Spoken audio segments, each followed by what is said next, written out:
بسم الله الرحمن الرحيم. نحمده ونصلي ونسلم على رسوله الكريم. أما بعد، فأعوذ بالله من الشيطان الرجيم. بسم الله الرحمن الرحيم. وإن خفتم شقاق بينهما فابعثوا حكما من أهله وحكما من أهلها إن يريدا إصلاحا يوفق الله بينهما إن الله كان عليما خبيرا. صدق اللہ العظیم. اللہ تعالیٰ نے انسانوں کے لیے قرآن مجید میں جو اصول عطا فرمائے ہیں اور حضور صلی اللہ علیہ وسلم نے عملاً ان اصول پر عمل کر کے دکھایا اور احادیث کی صورت میں ان کی عملی شکل امت کے سامنے رکھی، انہی قوانین اور اصول کا تذکرہ کرتے ہوئے اسوہ حسنہ کے مطابق زندگی کیسے گزاری جائے، اسی عنوان کو چلاتے ہوئے گزشتہ نشست میں ہم یہاں تک پہنچے تھے کہ نکاح سنت کے مطابق کیسے کیا جائے۔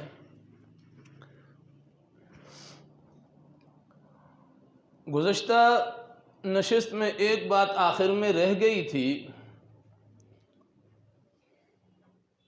وہ یہ عموماً دیکھا یہ گیا ہے کہ لڑکی کے گھر والے بھی کھانا کھلاتے ہیں۔ شادی بیاہ کے موقع پر ولیمہ جو مسنون ہے وہ تو لڑکے والوں کی طرف سے مسنون ہے، لیکن اب لڑکی والوں کی طرف بھی کھانے کا ایک مزاج بن چکا ہے۔ دلہا خود جب نکاح کے موقع پر جاتا ہے یا دلہے کے گھر والے لڑکی کے گھر والوں کو پابند کرتے ہیں کہ ہمارے اتنے مہمان آئیں گے، ان کا کھانا کھلانا آپ پر لازمی ہے، جبکہ یہ لازمی نہیں ہے، پابند نہیں کرنا چاہیے، اور لڑکی والوں کو کھانا کھلانا بھی نہیں چاہیے، اس لیے کہ ولیمہ لڑکے والوں کی طرف سے ہوتا ہے، لڑکی کا ولیمہ نہیں ہوتا۔ دوسری بات یہ ہے، اگر لڑکی والے اپنی رضا، اپنی رغبت، اپنے شوق سے کھانا کھلانا چاہ رہے ہیں تو کوئی حرج بھی نہیں، لیکن پابند نہ کیا جائے، انہیں پابند نہ کیا جائے۔ بسا اوقات ایسا بھی ہوتا ہے دلہا جب ساس سسر کے گھر پہنچتا ہے وہ وہاں کھانا نہیں کھاتا، جبکہ کھانا کھا لینا چاہیے، جو چیز پکی ہوئی ہے، جو کھلانا چاہ رہے ہیں کھا لینا چاہیے، اس میں کوئی حرج کی بات نہیں ہے۔ اب جب نکاح ہو جائے تو نکاح کے بعد کی زندگی میں میاں بیوی کے مزاج میں اختلاف ہوتا ہے، ان کی چاہت میں اختلاف ہوتا ہے، پسند ناپسند میں اختلاف ہوتا ہے، تربیت میں اختلاف ہوتا ہے، بسا اوقات اونچ نیچ آپس میں ہو جاتی ہے۔ جب ایسے معاملات وقوع ہونے لگیں، واقع ہونے لگیں، تو شریعت نے ہماری کیا رہنمائی فرمائی ہے، نبی کریم صلی اللہ علیہ وسلم نے ہمیں کیا طرز عمل دیا ہے۔ اور یاد رکھیں یہ وہ تمام باتیں ہیں جو شادی سے پہلے بچے اور بچی کی تربیت میں آتی ہیں۔ نکاح کے بعد آپ یہ سوچیں تربیت ہوگی، نہیں ہوگی، یہ نکاح سے پہلے کی باتیں ہیں۔ سورۃ النساء میں اللہ جل شانہ ارشاد فرماتے ہیں وَإِنْ خِفْتُمْ شِقَاقَ بَيْنِهِمَا، اور اگر تمہیں ڈر ہو شوہر اور بیوی کے درمیان جدائی کا، شقاق بینہما فَابْعَثُوا حَكَمًا مِّنْ أَهْلِهِ وَحَكَمًا مِّنْ أَهْلِهَا، اس جز کا ترجمہ کرنے سے پہلے ایک اور بات جو میرے ذہن میں اب آ رہی ہے وہ یہ کہ اب ہمارے ہاں یہ بات بھی چل پڑی ہے، بچی اور بچہ کہتے ہیں ہم شادی خود کریں گے، اور اگر شادی کے بعد کوئی مسائل بنتے ہیں تو کہتے ہیں ہم اپنا فیصلہ خود کریں گے۔ ٹھیک ہے، اللہ بھی جانتا ہے کہ آپ نے فیصلہ خود کرنا ہے، سب جانتے ہیں فیصلہ آپ ہی نے کرنا ہے، لیکن قرآن نے ہمیں اس آیت میں الگ سا تھوڑا سا درس دیا ہے۔ اگر میاں اور بیوی کے درمیان جدائی کا ڈر ہو تو کرنا کیا ہے؟ فَابْعَثُوا حَكَمًا مِّنْ أَهْلِهِ وَحَكَمًا مِّنْ أَهْلِهَا، ایک آدمی فیصلہ کرنے والا شوہر کی طرف سے ہوگا اور ایک آدمی فیصلہ کرنے والا لڑکی کی طرف سے ہوگا۔ حکم ہمارے ہاں جسے جرگہ کہا جاتا ہے۔ یہاں جرگوں میں بھی بڑے مسائل ہیں، بہت کم جرگوں میں یہ دیکھا گیا ہے کہ کسی کی کوشش ہو کہ کسی کا گھر بسے، بہت کم۔ یہ میں آپ کو معاشرے کے حقائق بتا رہا ہوں، بہت کم دیکھا گیا ہے کہ جرگے والوں کی یہ کوشش ہو کہ وہ لڑکی اور لڑکے کا گھر بسانا چاہتے ہوں۔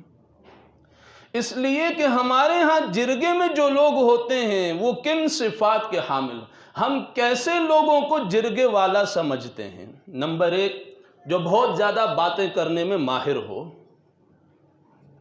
ہم دیکھتے ہیں ایسا بندہ کہ جس کی زبان انتہائی تیز رفتار کے ساتھ چلتی ہو، جرگے میں اس کو لے کر جانا ہے، ہماری ترجیحات ہیں۔ ہم ایسے بندے کو دیکھتے ہیں جس کو بہت جلدی غصہ آتا ہو، جو ڈرا دھمکا کر اگلے کے اوپر اپنی بات مسلط کرنے کا فن جانتا ہو، ہم اسے جرگے میں لے کر جاتے ہیں۔ جبکہ حکم فیصلہ کرنے والا کسے کہا گیا ہے؟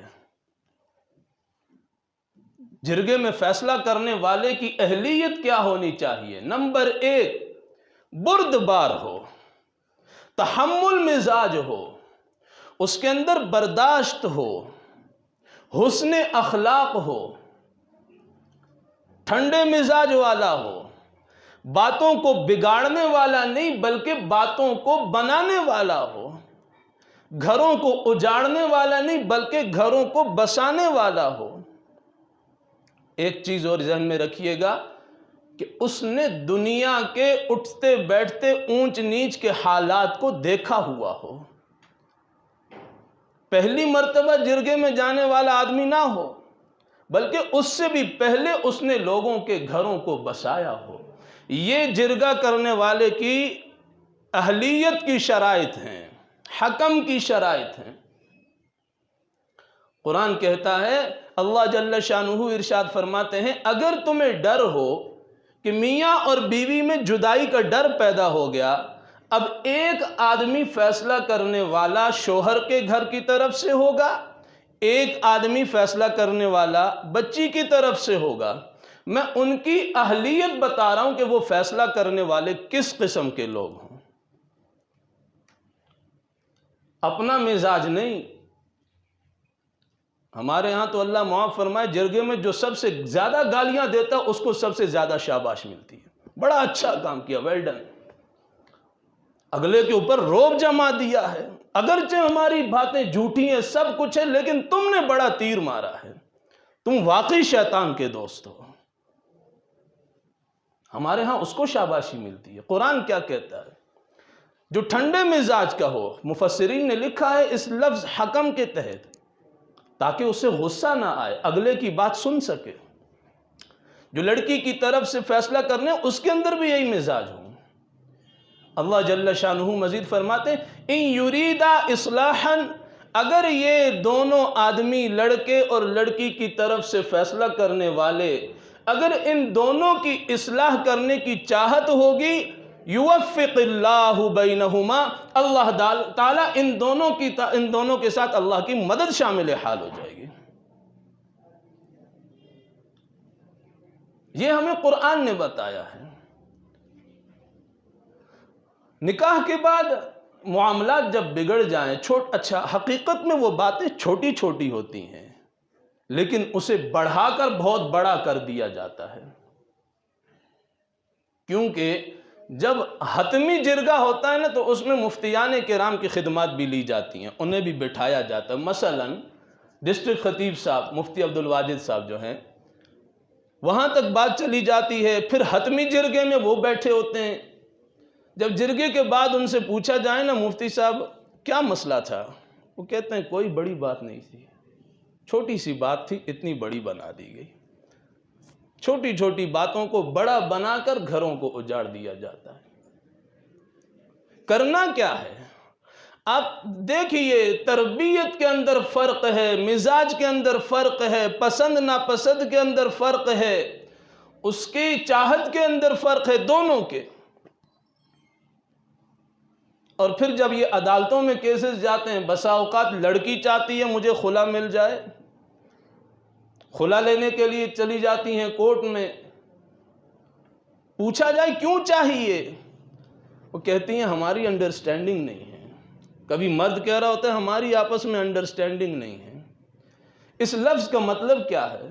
مرد چاہتا ہے کہ یہ ہمیشہ میرے حکم کے تابع رہے، میں جو کہوں ٹھیک غلط جیسا کہوں یہ مان لے بس۔ عورت کبھی یہ چاہتی ہے، لیکن قرآن مجید نے ہمیں آداب سکھائے ہیں۔ یاد رکھیں، نبی کریم صلی اللہ علیہ وسلم نے ہمیں کر کے دکھایا ہے۔ آپ صلی اللہ علیہ وسلم ازواج مطہرات سے ناراض ہوئے ہیں، آپ صلی اللہ علیہ وسلم نے ازواج مطہرات کو منایا ہے۔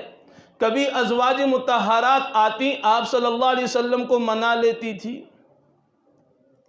تو سب سے پہلا کام جو ہونا چاہیے، اگر شوہر اور بیوی کے درمیان کوئی بات ان بن ہو جائے تو پہلا کام بردباری، تحمل، صبر، برداشت، سب سے پہلا کام یہ ہونا چاہیے۔ دونوں ہمت کریں، حوصلے سے رہیں، صبر کریں، برداشت کریں، تحمل مزاجی، ٹھنڈے مزاج کو اپنائیں، پہلا کام یہ ہو۔ نمبر 2، ایک دوسرے کی عزت کا خیال رکھیں، ایک دوسرے کی عزت کا خیال رکھیں۔ اللہ جل شانہ ارشاد فرماتے ہیں ہن لباس لکم وانتم لباس لہن، وہ عورتیں جن سے تمہارے نکاح ہوئے وہ تمہارا لباس ہیں، تم ان کا لباس ہو۔ اچھا، بندہ کپڑے لباس کیوں پہنتا ہے؟ زینت کے لیے، خوبصورتی کے لیے، عزت کے لیے۔ تو اللہ جل شانہ نے یہ فرما دیا ہن لباس لکم وانتم لباس لہن، تم ان کے لیے زینت ہو، وہ تمہارے لیے زینت ہیں، لہٰذا اپنی خوبصورتی اور اپنی زینت کو خراب نہ کیا جائے۔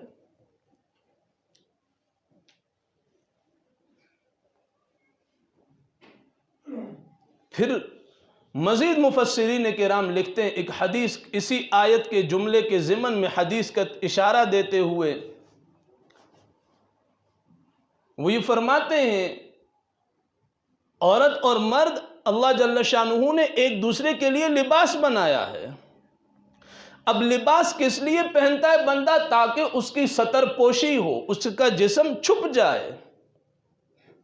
لہٰذا مرد کے لیے یہ مناسب ہے کہ وہ اپنی عورت، اپنی بیوی کی باتوں کو راز میں رکھے، بیوی اپنے شوہر کی باتوں کو راز میں رکھے۔ لباس ہے، لباس جسم کو چھپاتا ہے، شوہر بیوی کے لیے لباس، بیوی شوہر کے لیے لباس۔ اشارہ اس طرف ہے کہ جب بات انبن تک پہنچ جائے، اونچ نیچ ہو جائے، تو ایک دوسرے کے رازوں کو دنیا کے سامنے مت لاؤ۔ ہمارے ہاں کیا ہوتا ہے؟ شوہر اپنے راز دوستوں کے سامنے، ماں باپ کو نہیں بتائے گا۔ اگر انبن ہو رہی ہے دوستوں کی محفل میں جا کر تذکرہ ہوتا ہے، بیوی جا کر اپنے میکے ماں باپ کے گھر میں جا کر اس کا تذکرہ کرتی ہے۔ یہ دونوں غلط باتیں ہیں، نہیں ہونا چاہیے۔ پھر کبھی کبھار بزرگ ہمارے بڑے کہہ دیتے ہیں بھائی ان کی زندگی جو مرضی کریں، نہیں، غلط بات ہے۔ ابھی تو آپ نے ذمہ داریاں نبھانی ہیں، ابھی تو دست شفقت رکھنا ہے۔ عربی کا ایک محاورہ ہے جس کا ترجمہ یہ ہے کہ جو شر ہوتا ہے وہ ہمیشہ چھوٹی چیز سے شروع ہوتا ہے، شر ہمیشہ چھوٹی چیز سے شروع ہوتا ہے، وہ چھوٹی چھوٹی باتیں بہت بڑا شر بن جاتی ہیں۔ میں مثال عرض کر رہا ہوں، ہم نے سب سے پہلا کام کیا کرنا ہے؟ خود میاں اور بیوی ایک دوسرے کی عزت کا خیال رکھیں، اپنے راز باہر جا کر مت بیان کریں، اگر کہ وہ آپ کا سسرال کیوں نہ ہو، وہ آپ کا میکے کیوں نہ ہو، آپ کے ماں باپ کا گھر کیوں نہ ہو۔ کیونکہ جب مرد اپنی دوستوں کی محفل میں بات کرتا ہے تو دوست اس کو اپنی نگاہ سے آگے رائے پیش کرتے ہیں، وہ اپنی دوستی کے اعتبار سے اسے رائے دیتے ہیں۔ مثلا جب نکاح کا وقت ہوتا ہے، مہر رکھ دیا جاتا ہے تو سوچتے ہیں مہر ادا کون کرے گا، پھر لڑکے کے دوست اسے سمجھاتے ہیں بھائی معاف کروا لینا، معاف کروا لینا۔ شوہر جاتا ہے اہلیہ کے پاس اور کہتا ہے کہ یہ جو مہر رکھا گیا ہے کیا آپ کو کیش کی صورت میں چاہیے یا آپ کو کوئی زیور وغیرہ بنوا کے دیا جائے؟ یہ حقیقت میں معاف کروانے کی چالیں ہیں۔ اچھا، ابھی اس بچی کے 1 2 3 دن ہوئے ہوتے ہیں، پہلا دوسرا تیسرا دن ہوتا ہے، وہ بیچاری یہ کہتی ہے میرا تو سب کچھ آپ ہی ہیں، مجھے مہر سے کیا لینا دینا؟ تو شوہر کہتا میری چال کامیاب ہو گئی، معاف ہو گیا۔ ٹھیک ہے، قرآن نے کہا ہے، قرآن نے کہا ہے معاف کرنا چاہیں کر سکتی ہیں، لیکن حضرات مفسرین نے فرمایا یہ شادی کے پہلے دنوں میں اگر بیوی سے معاف کروائیں گے معاف نہیں ہوگا۔ ابھی تو آپس میں لگاؤ اتنا بنا ہی نہیں ہے، ابھی تو ایک دوسرے سے مانوس نہیں ہوئے، تعلق اس طرح کا بنا نہیں ہے۔ ٹھیک ہے، 1 1.5 سال گزر جائے پھر آپ معاف کر کے دکھائیں ذرا معاف کروا کر۔ جب ایک تعلق کے اندر گہرائی پیدا ہو جاتی ہے، مضبوط ہو جاتا ہے، دونوں ایک دوسرے کے مزاج کو سمجھ جاتے ہیں، اس کے بعد اگر وہ اپنی خوش دلی سے معاف کر دیں، معاف۔ پھر ایک دوسرے کی عزت کرنا۔ نمبر 2، اپنی باتیں باہر نہ لے کر جانا، گھر کے بڑوں کو بتائیں، ماں باپ کو بتائیں، دوستوں کو نہیں، ماں باپ کو بتائیں۔ کیوں آپ اپنے لباس کو باہر کی مجالس میں تار تار کر رہے ہیں؟ ماں باپ ہیں، اللہ رب العزت نے ان کا سایہ رکھا ہوا ہے، ان کے ذریعے سے اپنے مسائل کو حل کروائیں۔ تیسرا کام جو کرنے کا ہے وہ یہ کہ گالم گلوچ نہ ہو آپس میں، طیش میں غصے میں آ کر ہاتھ نہ اٹھایا جائے۔ یہ بھی دوست سکھاتے ہیں، شادی کے پہلے دن دوسرے دن ایک تھپڑ کھینچ کے مار دینا سب ٹھیک ہو جائے گا۔ نہیں بھائی، شریعت یہ نہیں سکھاتی۔ شریعت کا مزاج آمرانہ نہیں ہے، شریعت کا مزاج حکیمانہ مزاج ہے، وہ حکمت کے پیرائے میں امت کو سکھاتی اور سمجھاتی ہے، آمرانہ نصاب نہیں ہے شریعت کا۔ انبن ہو گئی، بات نہیں بن رہی، اونچ نیچ ہو گئی، ہمت سے برداشت سے کام لیجئے، ایک دم طلاق کی نوبت کو نہیں جانا۔ پھر بعد میں کیا کہتے ہیں مفتی صاحب، ہم نے غصے میں طلاق دے دی، بڑے غصہ میں آیا، انتہائی شدید غصے میں، جسم اکڑا ہوا تھا، آگ برس رہی تھی، پتہ ہی نہیں چلا، میں نے طلاق دے دی۔ پھر مفتی صاحب کیا کہتے ہیں جواب میں، بھائی کوئی پیار میں طلاق دیتا ہے؟ پیار کے موڈ میں آپ چائے کے کپ ٹیبل پہ رکھے ہوئے ہیں، بیٹھے ہوئے گپ شپ ہو رہی ہے اور آپ کہہ دیں محترمہ تمہیں طلاق ہے، کوئی کہتا ہے؟ نہیں، ہوتی غصے میں۔ حل نکالیں، کیا نکالیں حل؟ نکلتا ہی نہیں۔ اس لیے ہوش و حواس میں رہیں، جب گھر کے اندر معاملات بگڑ رہے ہوں تو ان معاملات کو بگڑنے نہ دیا جائے، گھر کو بنانے کی فکر کی جائے، گھر کو بنانے کی فکر کی جائے۔ تو اللہ جل شانہ نے نبی کریم صلی اللہ علیہ وسلم کی سیرت طیبہ کے ذریعے سے امت کو یہ بتایا ہے کہ امت جو ہے آپ صلی اللہ علیہ وسلم کے نمونے کو اپنا کر اپنی زندگی، آپ کے طرز عمل کو اپنا کر اپنی زندگی گزارے۔ اور پھر ایک اور بات، کبھی کبھار ایسا ہو جاتا ہے جب شوہر ہاتھ اٹھا دیتا ہے نا اہلیہ پر، اور وہ بچی پڑھی لکھی ہوئی بھی ہو، اگر نہ بھی ہو، اس کے دل میں ایک بات بیٹھ جاتی ہے کہ یہ شوہر عزت دینے والا نہیں ہے، اگرچہ وہ مصنوعی بناوٹی عزت آپ کو ساری زندگی دے گی، لیکن اس کے دل کے اندر سے یہ داغ نہیں دھلے گا۔ ترمذی شریف کی حدیث ہے، نبی کریم صلی اللہ علیہ وسلم نے فرمایا کہ اگر کوئی شوہر اپنی اہلیہ کی ساری زندگی خدمت کرتا رہے، کبھی بھول کر اس کے ساتھ کوئی اونچ نیچ کر دی، تو عورت کیا کہتی ہے؟ ما رأیت خیرا قط منہ، میں نے آپ سے کبھی کسی نیکی کے وجود کو دیکھا ہی نہیں ہے۔ اس لیے کہ اس کے وجود کو بنایا ہی ٹیڑھے چیز سے، پسلیوں سے بنایا، پسلی تو ہوتی ٹیڑھی ہے۔